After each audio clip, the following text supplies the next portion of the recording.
Baballarët e tyre nuk i vran sot. I kemi vrarë gjatë 40 vjetëve që i kanë shkuar, 45 vjetëve. Të nderuar shikues, ju përshëndes. Kam kënaqësinë që sot kem zotin Andri Baleta. Pikërisht në një ambient një mjedis shumë të bukur, jemi te kështjella Illuminatum, në këmbët e kështjellës Petrelës. Zoti Abdi ka munguar prej 2 vitesh në ekranin e Fokusit. Kemi pasur shumë mesazhe me qindra me mira dhe e them që gjithmonë audienca kur Baleta ka qenë në Fokus, çdo muaj ka qenë e madhe. Zoti Baleta, përse keni heshtur 2 vjet? Ç'ka ndodhur? Në fakt më duket sikur kam heshtur. Po jo s'm keni lënë të heshin sepse regjistrimet e mëparshme janë transmetuar her pas here. Madje nga herë janë Pa dhënë ritransmetim. Njerëzit kanë kujtuar se të gjitha këto kanë qenë paraqitje. Unë kam munguar vërtet këtë kohë sepse çdo njeri ka nevojë për një farë pushimi, për reflektim me vetveten, për ndryshimin e stilit të ndjekjes ngjarjeve, jo se s'kam qenë i interesuar, po siç e dini, unë s'kam dalë as në ekranet e tjera.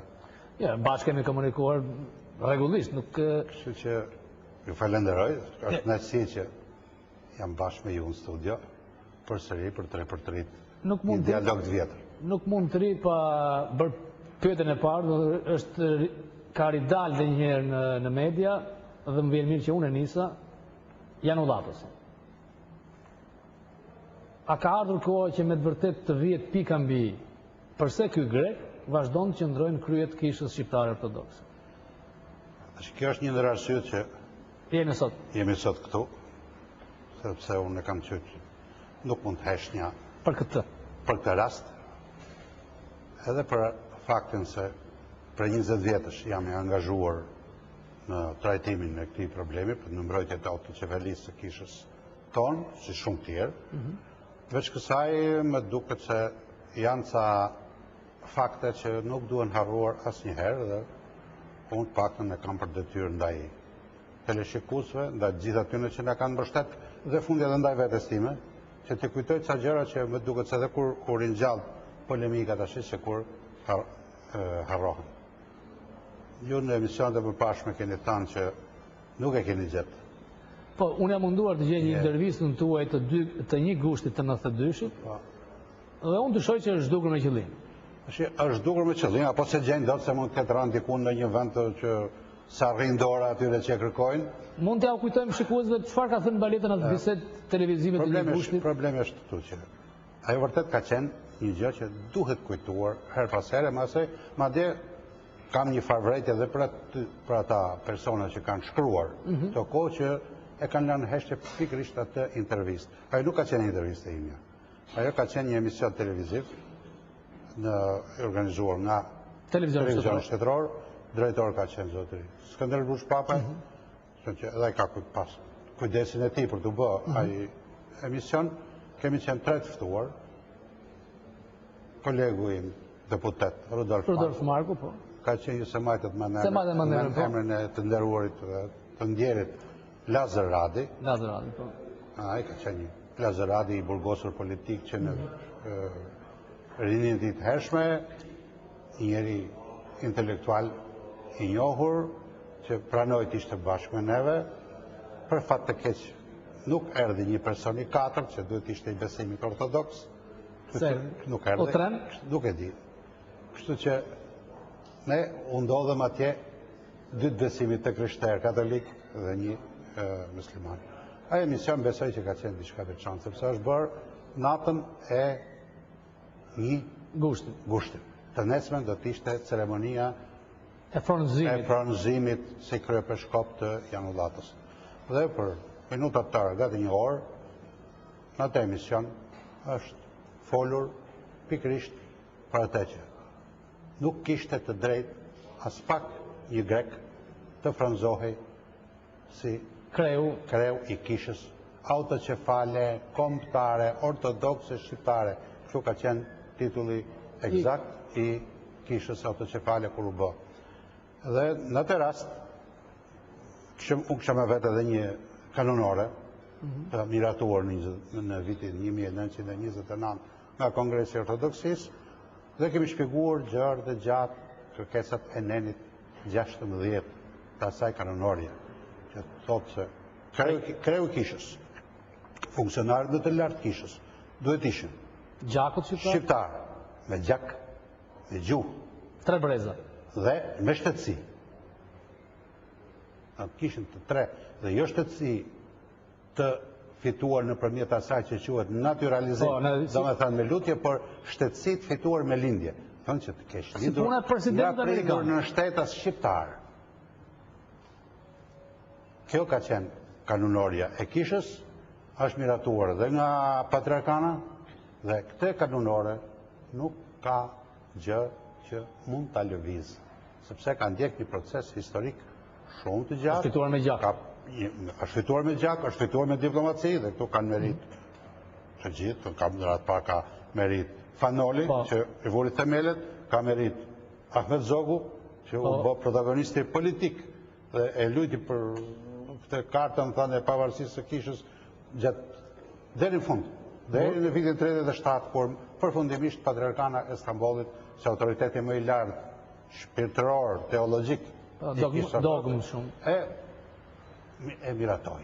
Dhe kjo është kanunorja që mbetet në fuqi. Ato të ndryshimet e më vonshme, që pretendohet që janë në vitin 50, në kohën e komunizmit, të Enver Hoxhës, ai nga kleri protagonisti i ndryshimit ka qenë Paizi Vodica, gjithë të ndjerit Gramos Pashko, që bën një ca ndryshime sepse dëshim i hap rrugën që mund të bëj edhe një rus këtu. Dhe më vonë, diçka ka ndryshuar dhe në 67-ën, por të gjitha këto janë kosmetika që nuk e ndryshojnë dot fytyrën e vërtet të autocefalisë së kishës ortodokse shqiptare. Për këto kemi biseduar gjërë gjatë dhe unë do t'ju lutesh atë cili do që merë të shkruaj, që ta kujtoj, sepse ky ka qenë emisioni i natës përpara se të bëhej ajo që u bë në kishën ortodokse në rrugën e Kavajës. Çfarë ndodhi tek dy gushti? Unë kam qenë në televizion shqiptar në atë kohë dhe mbaj mend për kasetën e emisionit ka pasur interesim nga, nuk po them emra, zyrtar të lartë pushtetit. Dhe s'është sekret ta them që ka pas vlerësim pozicionimi i baletës. Ne kishim për detyrë atë natë të thoshim të vërtetën siç duhet ta thotë një zë shqiptar. Tjetër punë ishte besimi im musliman apo jo. Çështja e kishës ortodokse, autocefale shqiptare është çështja e të gjithë shqiptarëve. Të nisim që nga rilindja. Është zëri i rilindësve që ka ushtuar gjatë gjithë kohës që kisha ortodokse duhet jetë autocefale në Shqipëri. Madje Sami Frashë e qunte një nga 3 shtyllët mbajtëse të pavarësisë të shtetit shqiptar. Kjo nuk është një shpikje shqiptare, autocefalia është gjë e njohur në botën ortodokse, madje më shumë se gjithë ka luftuar kisha greke për autocefalinë, kur u krijua shteti grek, për të shkëputur nga Stambolli dhe pastaj për ta marrë Stambollin në komandë. Siç ka ndodhur më vonë dhe siç është tash. Nuk është patriarku që komandon kishën greke, por është kisha greke që komandon patriarkun që është në Stamboll. Këtë ta pranoj se dhe Leonidin e gjinjëzuan në Amerikë. Kështu që autocefalia e kishës ortodokse shqiptare është një problem mbar kombëtar për shqiptarët, pavarësisht nga besimi, pavarësisht nga prirje politike, dhe ne atë natë të emision kishim, që ta shpjegonim qartë si është në mungesë të zërave të tjerë që mund të ishin ndoshta më të kualifikuar se sa ne. Rrezikun e uzurpimit të kishës autocefale shqiptare nga kisha greke e kemi ndjerë qëshherë. Unë për të qenë i saktë, dhe them që për herë të parë, për krimin e këtij rreziku kam dëgjuar gjatë një kalimi në Athinë për New York dhe kam dëgjuar nga zotëri Kristo Frashë. Kemi udhëtuar bashkërisht për të shkuar, ishim të ftuar në Amerikë për aktivitetet të kolonisë, edhe ai ka mësuar në Athinë, në Athinë që po përgatitej një prift grek për të ardhur si eksark. Zëvendësues. Po.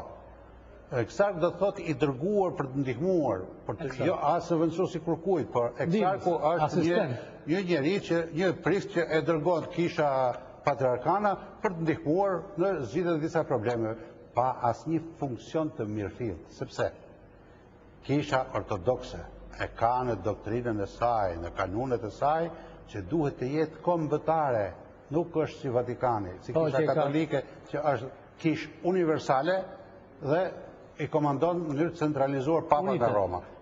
Kisha ortodokse është kish kombëtare. Dhe kanë vendosur të tjerët, jo shqiptarët, që kleri duhet të jetë kler vendas. Në Greqi kleri duhet të jetë grek. S'ka dëgjuar këtë në rus.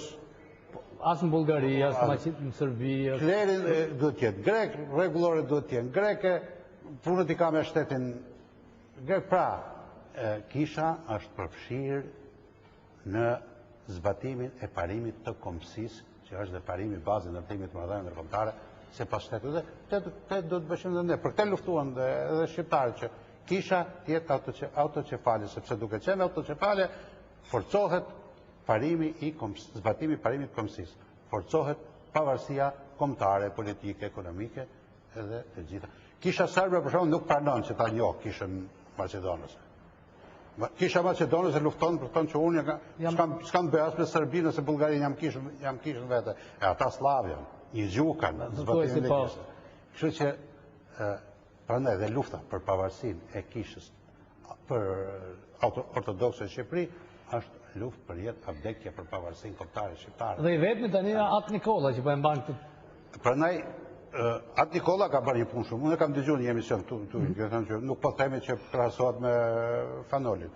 Tash mund mos e krahasosh me Fanolin për disa gjëra, po At Nikola që ka rënë luajë atë rol që lutte Fanoli atëherë. Peshën lufta nuk është më e vogël sot. Se sa në kohën e... A ishte vetëm bile?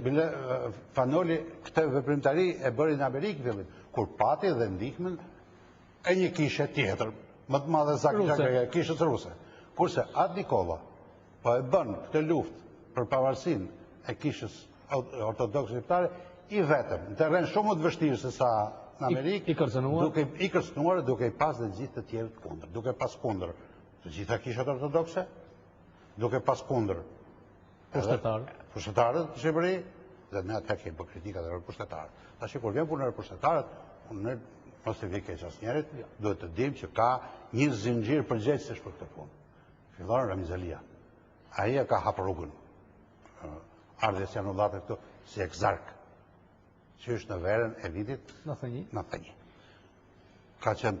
Ka dalë diku në një shtyp që ka qenë dhe Muhamet Kaplani në Korfus për të marrë vesh për këtë punë që ishte si profesor si diplomacisë shqiptare.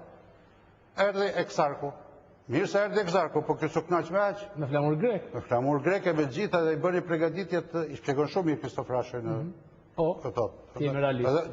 Duhet falenderuar për këtë kontribut dhe ka nevojë edhe ai që të ketë solidaritetin e sa më shumë intelektualëve, sidomos nga fusha e historiografisë. Mos rrinë historianët tonë të fshehur. Kanë që kanë polemika me kishë, edhe mund të kem pak nësim me disa pikpamje tipër historiografike. Në këtë rast asë si diskutohet, duhet jemi në anë të pitë gjithë. Dhe në këtë moshë, që është në moshë të avancuar, e merë përsipër me kompetencë, me guxim, dhe bët duel me Janullatës. Që Janullatës është i fuqishëm sa ta. Moralisht Frashi ka fituar. Ai hyri tek loja. Ai është i mundur që atëherë.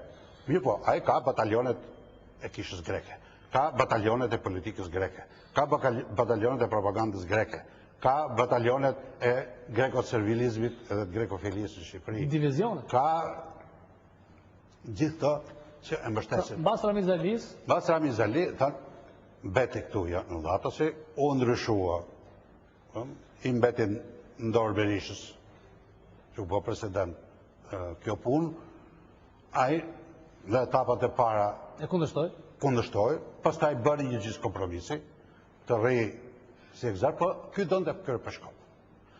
Donte kryer Peshkop dhe drejtën që të bëjë sinodin shqiptar me grekër. Këtë në fillimisht nuk e pranoj, e ka refuzuar.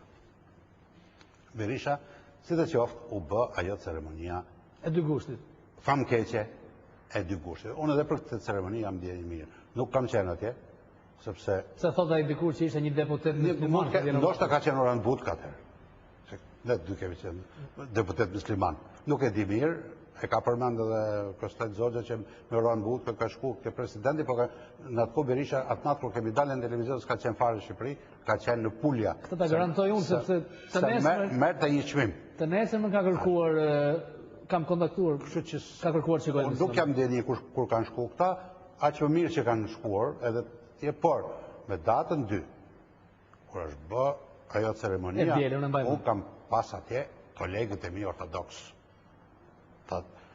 kolegët politik, si për shembull Agron Qikën, që nuk është tash këtu, është në Vjenë, aja e di fare mirë, se si është zhvillu ceremonia, dhe më ka të thëgu që atë ditë, por plus e saj, unë kam marrë atë ditë telefonata.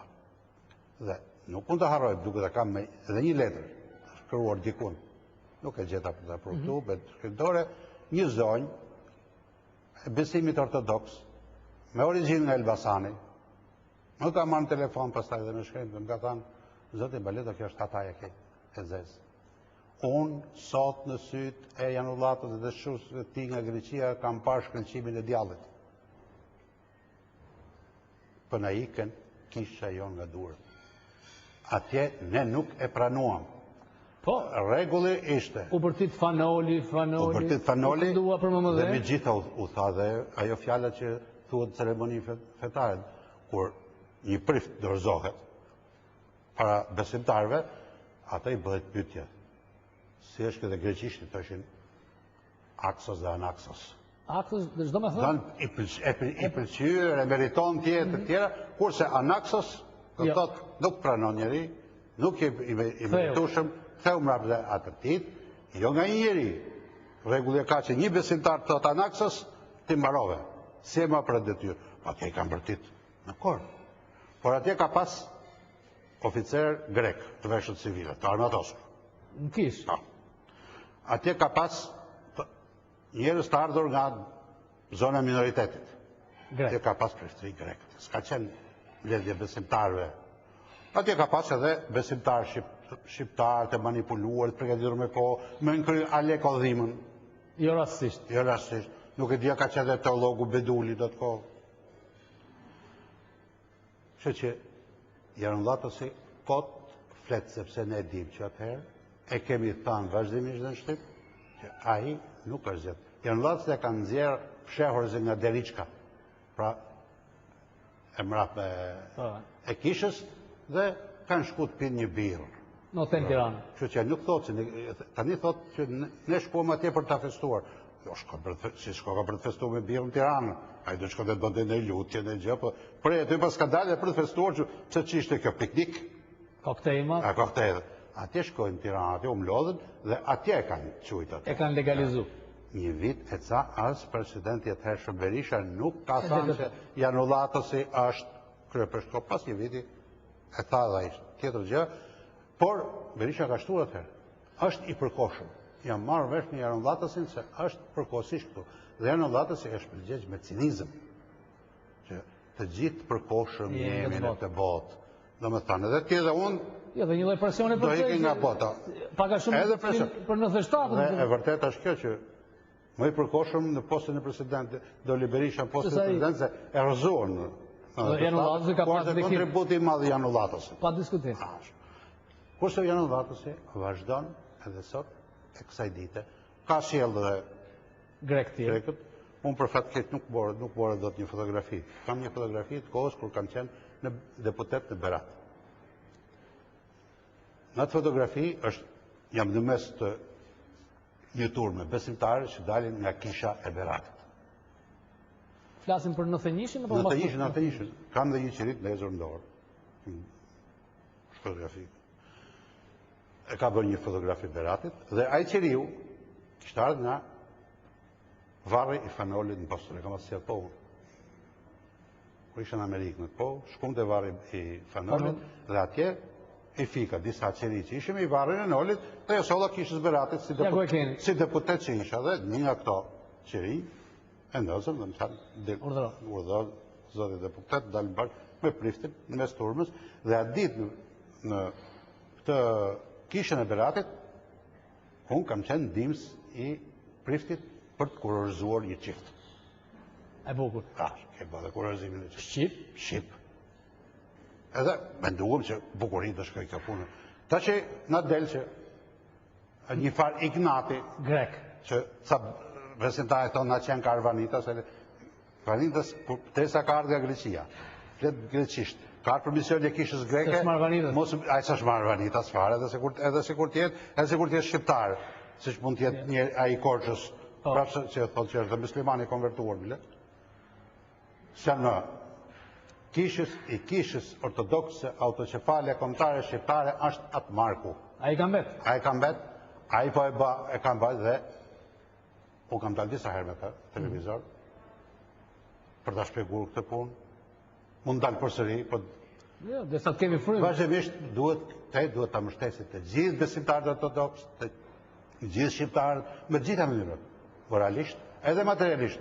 Është turp për biznesmenët shqiptarë që harxojnë ortodoks e musliman, që harxojnë para për lloj-lloj gjërash, që harxojnë para për mise, dhe nuk harxojnë para për kishën atë që mban atë Marku, që po shpëton nderin dhe po mban një betejë për të cilën është derdhur edhe gjak. Janë martirët e kishës. Negovani, Petronini Dorasi. Janë derdhur energji intelektuale, janë derdhur energji diplomatike, derisa u fitua Tomasi i vitit 37.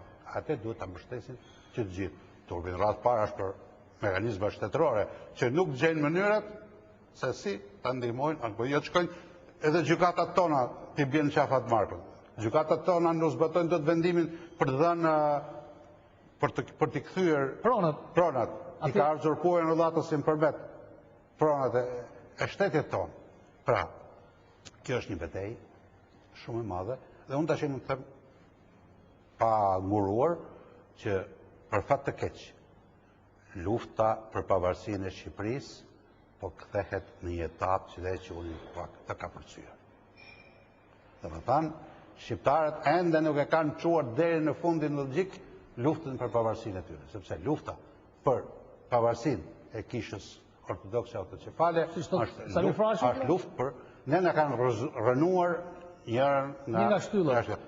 Tre ka përmend Sami Fraçi, ka përmend dhe shkollën e tjetrën, që dhe atë duhet na rënojnë. Jo pak.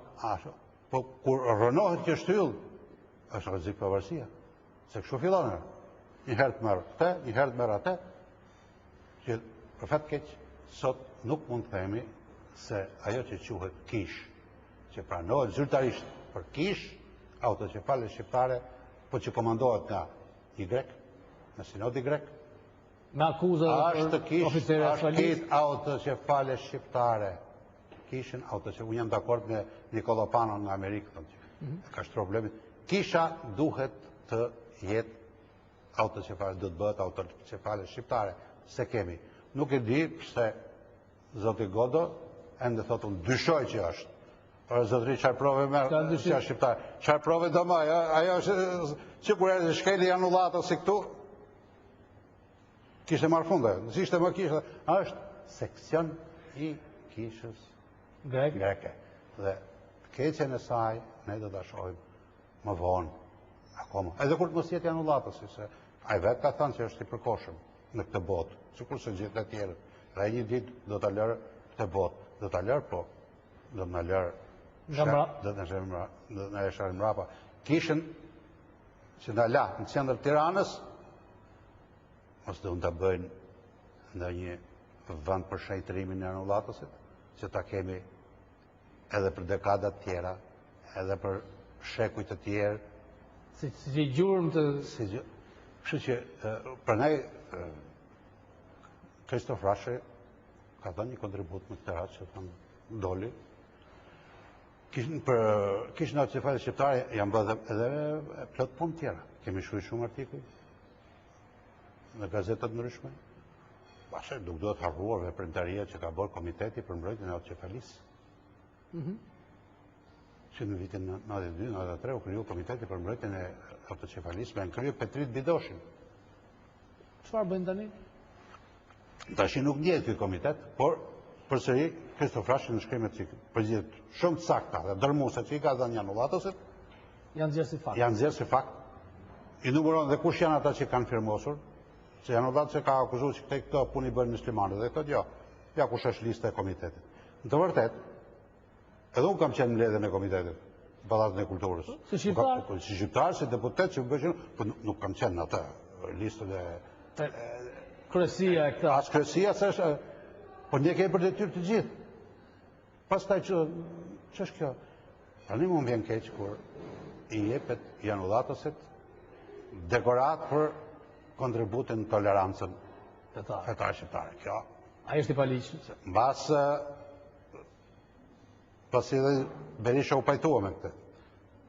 Presidenti Mejdani që erdhi më vonë, dhe s'po flas për nanon, se s'ka pas të herë kundërshtim. Presidenti Mejdani edhe ai u interesoi shumë për të bërë, për t'i vu edhe piramidës për t'i vu i këmban kishe. S'u shkonte.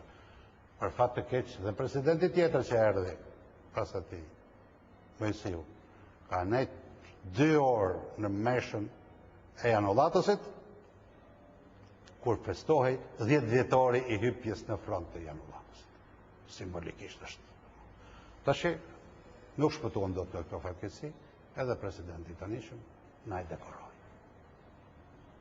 Për tolerancë. Ai ka vetëm tolerancë nuk ka nga Janullat. Ai ka ardhur për shkatëruar unitetin kombëtar shqiptar. Ai ka ardhur për nxitur grindet fetare. Në radhë parë kundër muslimanizmit. U kam drejtë edhe për të arsye si musliman nuk mund të pranoj që të pajtohem me verbindarinë e këtij kleriku grek që ka ardhur për shkatëruar muslimanin. Pra ne kam qërtime shumë të mëdha për kryesinë e komunitetit musliman shqiptar. Po, Selimi dhe tjerë që i janë bërë urë Janullatësit për këtë. Ata s'duhet këshën pranuar të dekoroshin bashkë me Janullatësit. Sepse ata dekoratën e morën për të maskuar dekorimin e Janullatësit. S'mu të bësh, jepshin Janullatësit e mos e jepshin tjerë, se bën dhe mu pasaj.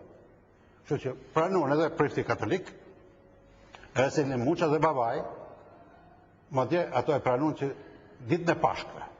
Pak të këshën ndatë, Selim Muça këtë thoshe që, ore, ma leni për Bajram mua. Ne si Fokus, si ekran, do të vazhdojmë këtë luftë që kemi nisur dhe nuk është era parë. Atë Nikol Marku, Baleta ka ardhur prekosh në emisionin tonë dhe ne nuk do të rreshtim, nuk do të pushojmë duke thënë fjalën tonë, derisa të uzurpoj kishën e ngritur me gjak nga Noli Math, një grek i cili është i paligjshëm dhe bile duke rënë në lojë nga presioni që filloi në këtë emision, duke nxjerrë një video, duke dashur të kundërshtoj profesor Frashin, duke thënë që unë jam votuar. Dhe tek ajo video e keqe amatore, dëgjohet dhe më vjen shumë mirë për MMDN, këndojnë, dhe kundërshtohet në greqisht, në atë fjalë nuk e them dot, pra nuk pranohet. Dhe natyrisht që në këtë sulm të themi kundër sulmin ton, fjala e Baletës ka peshën më të madhe, sepse nuk është gjë e rastit. Zoti Baleta ka qenë ndër të parët, siç e thamë në fillim të emisionit, në datën 1 gusht në televizionin shtetëror shqiptar, që mua më vjen mirë dhe jam krenar që kam punuar në atë kohë, që ishte televizion shqiptar, i është dhënë një përgjigje atij që nuk duhet qëndrojë në atë vend të nderuar, do të them, dhe të fituar me gjak nga Noli, apo jo? Ky është problem i madh. Unë ju kam thënë një herë në ambasadë amerikane. Shikoni se Janullatësi ka për ta futur Shqipërinë në luftë me Greqinë dhe ka për të krijuar luftë civile në Shqipëri. Ka për shkaktuar luftë civile. Dhe 97 ishte. Dhe unë jam nuk du të bëjë rolin e Kasandrës, po nuk ishte faj Kasandrës. Kur thoshte të vërtetë që përsëri Janullatësi do të jetë belaja e Shqipërisë. Ka për të prish marrëdhënie shqiptare greke një ditë për shkak të Janullatësit. Do të ketë shumë acarime në Shqipëri.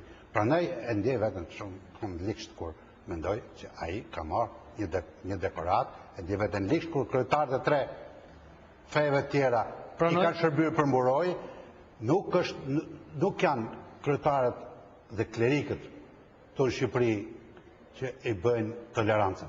Asë një merit nuk kanë, asë njeri për atyre në tolerancë shqiptare. Kjo është shekullore. Është një modus vivendi shqiptarve, një mençurie shqiptarve. Nuk janë fetë që kanë krijuar tolerancën të shqiptarët, po është tolerancën që kanë shqiptarët, që ka ndihmuar që të mos ketë sherrë fetare, sepse nga natyra fetë janë intolerante. Se cila tërheq ka vetja dhe nuk e të tjetër. Kështu që është toleranca njerëzore e shqiptarve, e kultivuar në shekuj, si nevojë midis tyre që kanë ndikuar që të jetë edhe Unë jam dakord në një pak fare me Max Velon që ka thënë këtë ditë që s'ka tolerancë fetare në Shqipëri. Ai e ka tepruar, sepse është intolerant ai fesë muslimane, diu. Por problemi është që edhe fare mos ta flem mendjen se kemi tolerancë fetare, sepse këto që po ndodhin. Dalin. Këto që po ndodhin po na çojnë drejt intolerancës, mbjelljes së intolerancës. Dhe për më tepër nuk mund dekorohet Selim Muça për tolerancë fetare në Shqipëri, kur s'ka tolerancë fetare në kryesinë e Komitetit Musliman. Këto probleme që Ato po hajnë kokën njëri tjetrit për korrupsione, për gjëra të tjera dhe nën tjetër i jepet dekorata se ka kultivuar tolerancën fetare. Jo më zotëri unë si besimtar nuk shkoj kur me mendimin që atje është toleranca. Atje është intoleranca. Është toleranca ndaj Janullat ose ndaj politikës kishës greke, po jo tolerancë fetare ndaj besimit. Kështu që atë Kristof Rashën e përgëzoj, e përshëndes. Më vjen keq që disa nga historianët tonë heshtën dhe dolën dhe kundër propozimit Kristof Rashën që të bojkotohet ai seminari që jashtë quhet të seminar që do të bëj Bollano, madje këtu në Tiranë, dhe një skandal tjetër. Nga Pascal Mila e Prisnia. Veglaçore vjetre Greqisë. Edhe ka hyrë në polemik me profesorin e vet. Për këtë unë të hyj polemik me profesorin tim për një gjë serioze, por për këtë hyrë në polemik nxënësi me profesorin pse ai tha bojkotoni një veprimtari që e duan grekët. Grekët duan të fusin diskutime të kota në Shqipëri që është himara greka apo shqiptare.